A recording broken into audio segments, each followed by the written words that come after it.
আসসালামু আলাইকুম। আমি তানিয়া মহেশপুর থেকে বলছি। কাছে এবং দূরে, দেশ এবং দেশের বাহিরে যে যেখান থেকে আমার ভিডিওটি দেখছেন, আশা করি সবাই ভালো আছেন।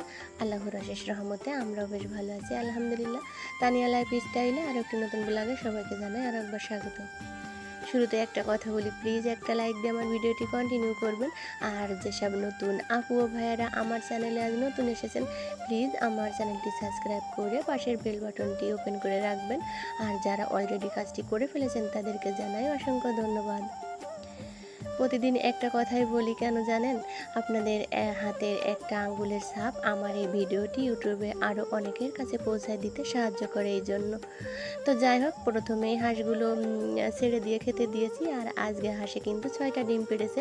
আর এই 6টা ডিমের ভিতরে আমার হচ্ছে 3টা ডিম আর আমার শাশুড়ি মায়ের 3টা ডিম।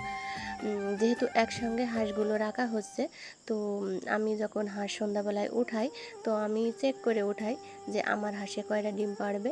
এই জন্য সকালবেলা আমি ডিমগুলো তুলে নিয়ে ধুয়ে নিয়েছি। আর আমার হাঁসের ডিমগুলো আমি আলাদা রেখে দিব আর আম্মুরগুলো আলাদা রেখে দিব। তো ডিমগুলো ধুয়ে আমি ফ্রিজে উঠিয়ে রেখেছি, যেহেতু প্রচুর গরম পড়ছে, বাইরে রাখলে নষ্ট হয়ে যাবে, কখন বিক্রি হবে তার তো ঠিক নেই। যখন থাকে না তখন কিন্তু অনেক লোক আসে, আর যখন থাকে তখন তো লোক আসতে একটু দেরিই হয়। তো যাই হোক, হাঁসগুলো, এই যে রাজহাঁসগুলো ছেড়ে খেতে দিয়ে দিলাম। তো তারপরে চলে আসলাম আমার এই মুরগির ঘরের সামনেটা একটু পরিষ্কার করে ঝাড়ু দিয়ে নিচ্ছি। এখানে 3 রকমের মুরগি থাকে, তো একটু নোংরা হয় বেশি। আর বাইরের মানুষের তো মুরগি আছেই, এখানে এসে ঝামেলা করে। তো যাই হোক, তারপরে উঠানটা ঝাড়ু দিতে দিতে আব্দুর রহমান চলে এসেছে। সে এখন আঙুর ফল খাবে। তো ও তো ছুলে খেতে পারে না, আর ছুলে দিলে একটু খেতে পারে ভালো, আর না ছুলে দিলে কি হয়, সেইটা আস্তভাবে চিবিয়ে ফেলে দেয়। মানে দাঁত তো নাই গালে, এই জন্য হয়তো বা এরকম করে। তো তারপরে আমি ওকে কিছুটা ছুলে দিলাম আর ও নিয়ে চলে গেল। আর তারপরে যে কিছু মুরগি ছিল সেগুলো ছেড়ে দিয়ে দিলাম। আর তারপরে এই উঠানটা কিন্তু আবার ঝাড়ু দিতে শুরু করলাম। আমি বলি না, আমি একটা কাজ করতে গেলে কিন্তু বারবার রাখতে হয়। তো এই উঠানটা যে আজকে কতবার রেখেছি তার কোনো ঠিক ঠিকানা নাই। এই জন্য কাজ করে আমি এগোতে পারি না। তো যাই হোক, একসময় সব ঠিক হয়ে যাবে। ছেলেটা আমার দিন দিন তো বড়ই হচ্ছে, তাই না? ছোট তো আর হচ্ছে না। তো তারপরে এই যে উঠান ঝাড়ু দিতে দিতে কিন্তু আবার উঠান ঝাড়ু দেওয়া রেখে দিয়েছি। তারপরে আমি হঠাৎ করে মনে হলো যে সকালের খাবারের কোনো ব্যবস্থা নাই। এই জন্য ভাতটা বসিয়ে দিলাম, আলু সেদ্ধ দিয়েছি আর ঘি আছে। তো এই দিয়ে সকালবেলা খাওয়া হয়ে যাবে আলহামদুলিল্লাহ। আর মাদ্রাসার ছেলেটা তো দোকান থেকে আজও খেয়ে নেবে, কাল থেকে বাড়িতে আসতে বলেছি। তো তারপরে আমি এই ময়লাগুলো কিন্তু ফেলে দিয়ে আসলাম। দিয়ে এসে তারপরে আব্দুর রহমানকে খাবার খাইয়েছি।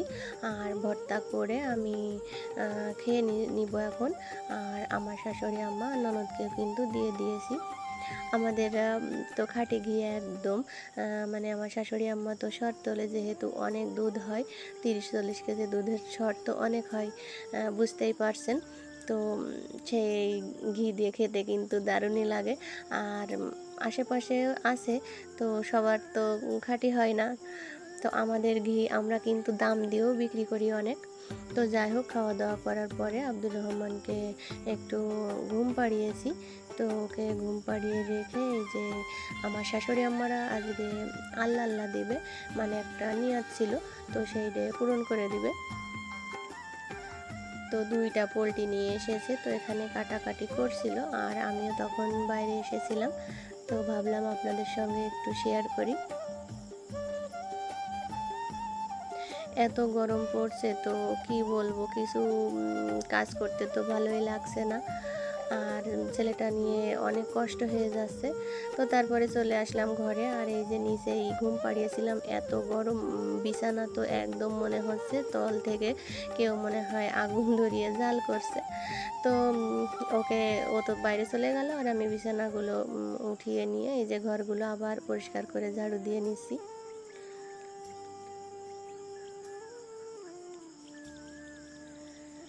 এখন চারিপাশে শুধু ধান ঝাড়ার পালা চলছে। তো ওই ধানের ধুলাটা কিন্তু সব সময় আমাদের বাড়িতে আসে। আর এই ঘরগুলো দিনে যে কতবার ঝাড় দিতে হয় তার কোনো তো ঠিক ঠিকানা নাই। আর এমনিও এখন তো অনেক মানুষের চলাচল হচ্ছে, একটু নোংরা বেশিই হচ্ছে।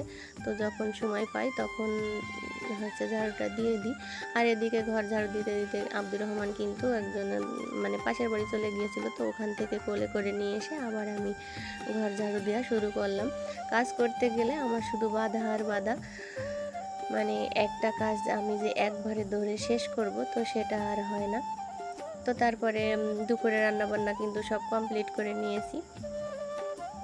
আজ কোনো রান্নাবান্নার ভিডিও শেয়ার করলাম না, যেহেতু মানে এত কষ্ট হচ্ছে কি বলবো।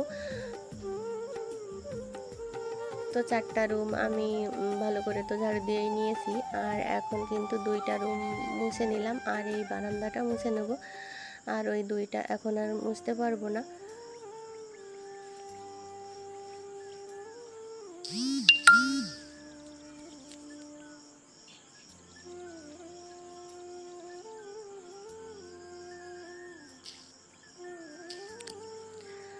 তো তারপরে কলের পরে চলে এসেছি, আর এই যে রান্না বান্না করেছি, তো সেই হাঁড়ি কড়াগুলো ভিজিয়ে রেখে গিয়েছিলাম। তো এখন ধুয়ে পরিষ্কার করে নিয়ে তারপরে কিন্তু গোসলটা করব। এই যে দেখেন আমার পণ্ডিত মশাই সব সময় আমার কাজে কিন্তু বাধা দেওয়ার জন্য আসেই। ওকে নিয়ে কাজ করতে আমার খুবই সমস্যা হয়। তো কি করব, ওর দাদু তো সব সময় কাজের পরে থাকে, যে কারো কাছে দিয়ে আমি আমার এই কাজটা সারবো, তো সেটা হয় না।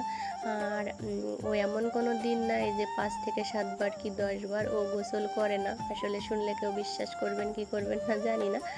এই ট্যাপটা তো সে খুলে মানে নিজে নিজেই ছেড়ে দিয়ে তারপরে কিন্তু গোসল করে নেয়, ভিজে যায় সব সময়। আর প্যান্ট তো দিনের ভিতরে কতটা পাল্টানো লাগে তার কোনো ঠিকানা নাই।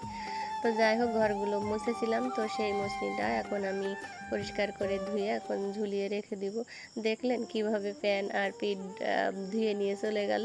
আর ওখানে যেয়ে কিন্তু ওর ওই দাদির ওড়নাটা পেড়ে গা মোছা শুরু করে দিয়েছে। আসলে সে ছোট মানুষ হিসাবে তার বুদ্ধিটাও অনেক। আর এদিকে কিন্তু এই হাঁসগুলো দেখে খুবই ভয় পাচ্ছিল। তো তারপরে গোসল করেছি, আব্দুর রহমানের বাবা এসেছে, অনেক গল্প করেছি, তারপরে কিন্তু খেতে দিয়েছি। আর আব্দুর রহমানকে নিয়ে খেতে গেলেও তো ঝামেলা, কারণ তাকে যে দিব সে যে ঠান্ডা হয়ে বসে খাবে সেটা কিন্তু নয়। সে খেতে খেতে পানি ঢেলে দিবে, না হয় তোর বাবার প্লেটে হাত দিবে।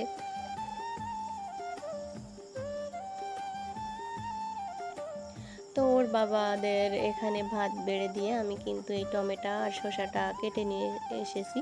আসলে শসাটা এত তিতা ছিল কেউ খেতে পারিনি। অনেক সময় মুখের দিকে তিতা থাকে, কিন্তু এই শসাটা কিন্তু সম্পূর্ণই তিতা ছিল। জানি না কেন এমন হয়েছে।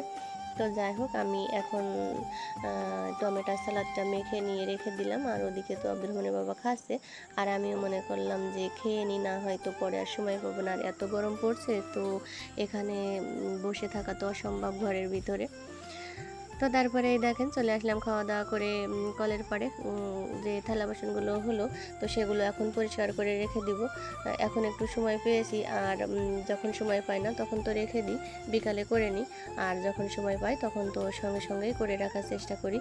এখন কিন্তু 2টা বাজে, আর আমাদের খোকা এখনও খেতে আসেনি, মানে মাদ্রাসার ছেলেটা এখনও খেতে আসেনি। ওর ভাতগুলো আমি বেড়ে মিক্সচারের মধ্যে রেখে দিয়েছি, ও যখন আসবে তখন ওকে খেতে দিয়ে দেবো। তারপরে এই যে চলে আসলাম মুরগির ঘরে। এখানে ওদের আজকে বড় পাতিলে খেতে দিয়েছি, আর এই পানির এইটা বেঁধে দিয়েছি। না হয়তো কি হচ্ছে, ওরা সব ছিটিয়ে ফেলছে আর পানি ঢেলে দিচ্ছে, ভালোভাবে খেতে পারছে না। তো বিকালে কিন্তু আরও অনেক কাজ করেছি। আর এই যে আল্লাহ আল্লাহ দিবে বলে সব লোক ডেকে নিয়ে এসেছে। তো এদিকে আমার শাশুড়ি আম্মা ভাত দিয়ে দিচ্ছে, আর ওদিকে আমার আর একটা শাশুড়ি তরকারি দিচ্ছে।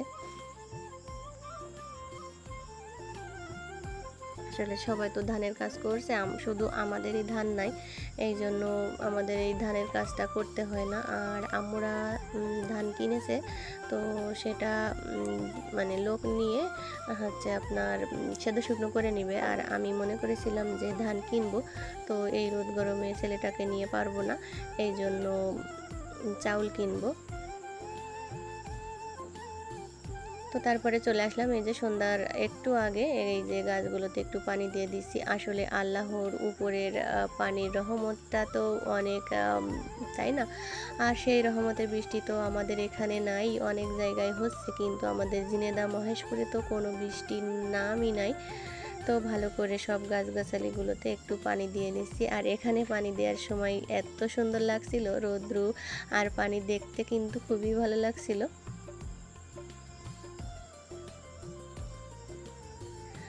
আমার সাবস্ক্রাইব তো কেটেই চলেছে, আর তারপরেও ভিডিওতে এসে এখনও অনেক আপুরা কিন্তু বলে যাচ্ছে যে আপু এত নম্বর বন্ধু হলাম, পাশে থেকো।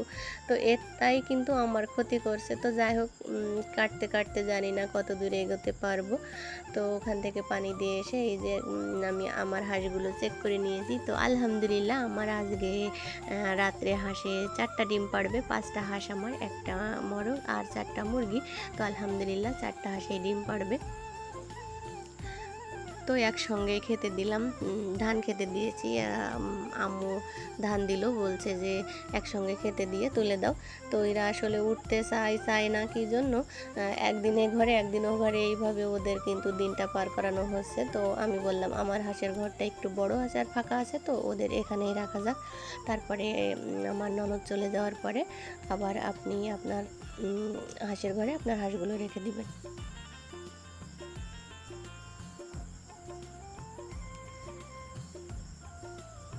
তো এই যে ওদের উঠিয়ে দিলাম। তো আজ এই পর্যন্ত। আর সবাই নিজের খেয়াল রাখবেন, যে গরম পড়ছে, তো সবাই নিজের খেয়াল রাখবেন আর আমাদের জন্য দোয়া করবেন। আর আমার কথাবার্তায় ভুল ত্রুটি হলে প্লিজ ক্ষমা সুন্দর দৃষ্টিতে দেখবেন।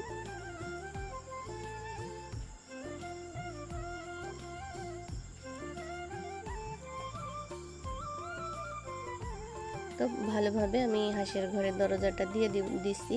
আসলে সব চারিদিকে ঘিরা আছে, তারপরেও বেকায়দা হতে তো সময় লাগে না। তো যাই হোক, আজ এই পর্যন্ত। সবাই ভালো থাকবেন, সুস্থ থাকবেন। আল্লাহ হাফেজ।